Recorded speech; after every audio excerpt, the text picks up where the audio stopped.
If you're interested in knowing what a Pagan Studies Scholar thinks of BuzzFeed video, We Practice Magic with a Real Witch, stay tuned, because you're just about to find out.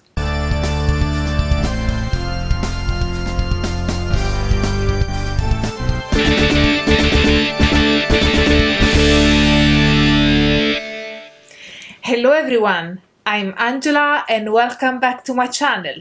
If you're new here, I'm a postgraduate researcher in the field of religious studies, and I specialize in magic, witchcraft, paganism, shamanism, esotericism, and related currents. I thought it'd be interesting to share my take as an academic in the field. On BuzzFeed's video, We Practice Magic with a Real Witch. Therefore, this is not going to be a reaction from the perspective of a Wiccan or a witch, as I want to offer the viewpoint of an academic. I'm aware though of video reactions to this video made by the lovely YouTubers Harmony Nice and Hot Witch. So go check them out if you want to get a practitioner's perspective. First of all, I'm actually happy that BuzzFeed took the time and effort to make this video, because it stirs up a conversation on Wicca and witchcraft. Even with its inaccuracies, it has certainly contributed to raise awareness and prompt a conversation on these religious practices. Even a few of my students have watched this video, and once I played it in one of my classes to bring to the fore some of the key points that I'm going to address in this video, which led to nice and lively conversations on the topic. Last premise, I'm not going to play the video along, but rather give my comments and show on the screen a frame from the related part of the video. So now let's move on to it, shall we? First of all, let's address the matter of ethnocentrism, which I think is a core element emerging when analyzing this video from a religious studies viewpoint. Ethnocentrism is a term used in social sciences to refer to approaching and understanding a different belief system from the point of view of your own belief system. It is basically a biased understanding based on the preconceptions dictated by the standards of the culture, or in this case the religious culture, you belong to. The two guys in this video, in my opinion, tend to adopt this kind of approach throughout their experience. Bear in mind, this is not a judgment. I'm not saying that they are terrible persons for doing that. To a certain degree, we all do that. And even in academia, we have to always be mindful of the hidden biases which might influence our perception of something completely new and entirely other to what we have been exposed to. This might also explain why so many Wiccans and witches, as you can tell by reading the comments to the video, took offense from it and found it disrespectful. In some way, their perception was of two outsiders peeking through a religious practice completely new to them, and yet approaching it from the point of view of the dominant religious system in their country, accompanied by some stereotypes drawn from movies and TV shows. As a result, I can identify two types of biases here: a religious bias and a pop cultural bias. The religious bias is clearly of a Christian nature. This is evidenced by their parlance, like when Curly says, "I believe in miracles," using a Christian terminology while approaching a non-Christian practice. Also, when both Curly and Sarah, after having attended the ritual, say that they were surprised they got to participate in a way that you don't get to in other religions. That you can participate in a way that you don't normally get to yeah. in other religions. Yeah. Element of When I saw that part, I thought, which religions? The reference to Christian-like religions, or at least monotheistic ones, is pretty evident, as there are many religions in the world which entail significant participation in rituals.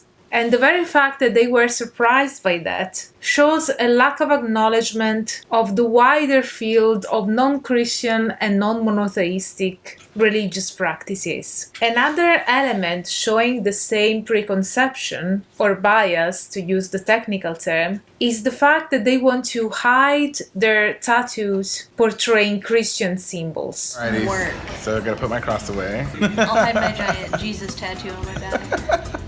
Perfect. As the French anthropologist Marc Augé stated in his work Génie du paganisme, monotheisms tend to have an exclusivist approach, whilst polytheisms lean more towards an inclusivist approach. The idea of one God is often accompanied by that of one truth and hence one religion, to the exclusion of all others. In polytheisms, however, the presence of multiple gods allows for a more inclusivist approach, which is why when the Romans reached Egypt and encountered worshippers of Isis, they didn't thought that Isis was a false goddess, but acknowledged her as a new deity which people could have worshipped. So Curley and Sarah's thought of having to hide Christian symbols, even as a mere joke, appears to be rooted in that monotheistic mindset of either or. The same approach may be the one which led them to overlook the religious elements underpinning the magical practices they were experiencing.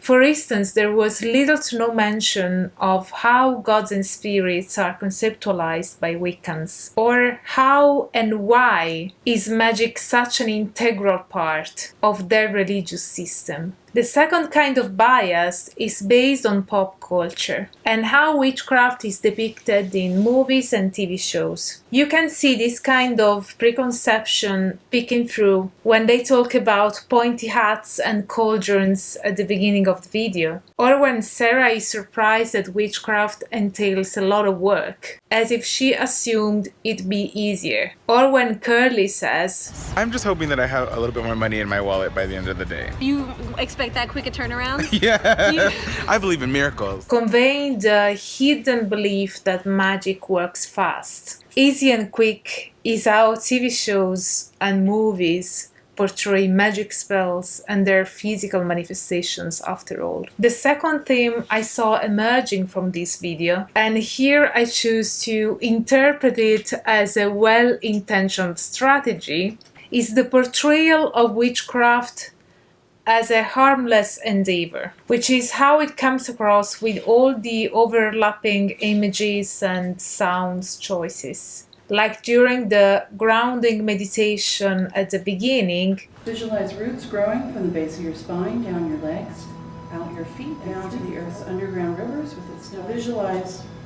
and the Uta accompanied by a game-like sound at the end of the ritual. And it is ended.